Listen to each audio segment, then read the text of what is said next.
Open up the basement door, started walking down the steps. I see two little bare feet, maybe about a foot and a half off the ground. Why don't you go do that? I'm in training. This is my first day. I'm not even supposed to do nothing. I'm just watching you. No, you need to go do that. I'm telling you to go do it. It's a scary feeling walking up to a car that you just pulled over. When you check in for service, if you're not mentally checked in, you could die. 7:30 in the morning, my first call. Call comes out. Missing kid. Cool. It's a great one to go to. It's a great one to learn from. Right off the gate, missing kids. They come up all the time. So a lot of them are runaways. A lot of them are just hiding in closets. Don't want to go to school. Parents just can't find them. Whatever. They're not actually missing. They're just running away. So we get there, and the mother is just, she's really like distressed. I don't know what she's supposed to look like. It's my first call ever. She's like, I can't find my son. I don't know where he's at. I've searched the whole house. I just haven't looked in the basement. They're like, well, has he ever had any behavior of running away? No, he just doesn't like going to school. Like, all right, man, we'll search the house again. Search the whole house, nothing. Open up the basement door, started walking down the steps. I see two little bare feet, maybe about a foot and a half off the ground. And I'm like, wow, I already know what this is. I get all the way down to the basement. My FTO is behind me. He took an extension cord, tied it to a water pipe, multiple pipes, and hung himself. So we're sitting there, and I'm day one, man, first call. My FTO is such a coward. He said, hey, you need to go up and tell that mother that her son is deceased, and we found him. Why don't you go do that? I'm in training. This is my first day. I'm not even supposed to do nothing. I'm just watching you. No, you need to go do that. I'm telling you to go do it. All right, roger that. So I go up there. She's standing in the kitchen. She's leaned up against the counter, and I'm like, hey, ma'am, I'm sorry to tell you, but your son is in the basement, and he's no longer alive. She let out a scream, Shawn, that I still hear every night.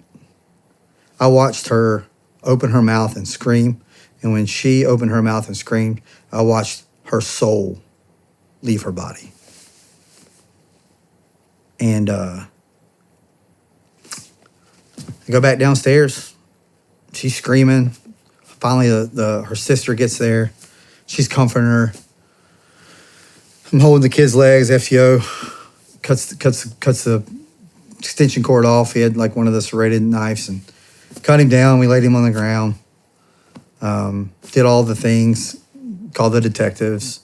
Next rotation came. Next rotation is kind of like towing, like for tow trucks. If we need a tow truck, it's the next on rotation. But we have a morgue service, so they're in a rotation. So next rotation means whoever the morgue service is up to come get the body. That comes. So we call for next rotation for morgue. They come to and they get the body, and we go through on out the day. Like the next call, man, was after that. The next call was some old lady complaining. And she was mad that the neighbor's cat was on her car. Realistically, she was lonely. Just wanted somebody to have coffee with at 9 o'clock in the morning. So you go from a dead 12-year-old. Cutting a dead 12-year-old who hung himself. To an 80-year-old lady basement. who wants to file a complaint. She wants a police report for her neighbor's cat that's on her car, causing damage. And I have to be able to give her every bit of me that I can, because she's calling me. She's calling me for a service. It's my job. I can't go there and just give her half-ass. I have to switch off what just happened. What I just went through doesn't matter anymore. That's done. Kick it out. How do you do that? Try not to think about it. Focus on, man, the queue is so busy. The queue and the calls, they're just stacked. There'll be 15, 20 calls pending. They all go by priority. You don't have time to think about what you just went through because the next thing that you're going to go through might be just as bad. The next call might be your life. Can't think about that. You can't dwell on that, kid. That's horrible. But how do I know the next call is me not dealing with somebody that's going to try to kill me? I have to be mentally sharp to deal with the next call. Once you get in your car and that call's over, put your head on the steering wheel, let out a big old nice scream, and push on. Because guess what? The next call is somebody else is having their very worst moment of their life that you are responding to. Every call is somebody's worst moment of their life. And every call, you should treat it as if it's your first call of the day because they deserve that. They're calling you at their worst time. I never got a phone call for somebody to come tell me I was doing a great job or somebody to cook me food or pat me on the back. Every call for 10 hours is somebody's worst moment. Somebody's dead. Somebody's about to kill themselves. A robbery, a murder, a mental patient standing in his garage naked with a butcher knife to granny wanting to have a cup of coffee. It's insane. And there is no shutting it off. I still think about all of it. And there are cops that have been way through more than me. I don't know. All I did was the next call could be life-ending for me, so I need to be switched on. That call no longer exists. It goes away. It's just a report number. But then you deal with it when you get home by drinking or lashing out at your family. And then you wake up the next day and you go to work and you treat people at work better than you treated your family because you can't show up to work angry. You can't lash out at people at work. They'll put you on administrative leave and take your gun, make you go get help. You can't shut it off. Fake a smile every day. And you give people the best version of yourself because they need you in that moment. Whether it might not be a big event to you, it might be stupid to you. You might think this is a stupid call, but man, they call 911. Police, because they're having such a bad moment. They need you at your best. Forget about the next call. It's time to move on. This is what I always got told.